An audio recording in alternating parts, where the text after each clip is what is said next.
हम सभी जानते हैं न्यायालय की स्थापना अपराधियों को दंडित करने हेतु की गई है,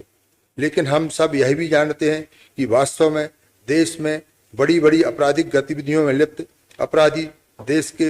हर बड़े राजनीतिक दलों में अनेक बड़े बड़े नेता और देश के हर बड़े शासकीय विभाग के बड़े बड़े अधिकारी दिन रात आपराधिक गतिविधियों में लिप्त रहते हैं। रसूखदार लोग कानून की पकड़ से दूर रहते हैं। जो पकड़ में आते हैं उनमें से ज्यादातर गवाहों को प्रभावित कर बरी हो जाते हैं। ज्यादातर कमजोर लोगों को ही सजा होते देखा जाता है, लेकिन हमारे कर्म सिद्धांत हमें शिक्षा देते हैं कि हमारे द्वारा किए गए हर गोपनीय अपराध की सजा हमें निश्चित तौर पर भोगनी ही पड़ती है।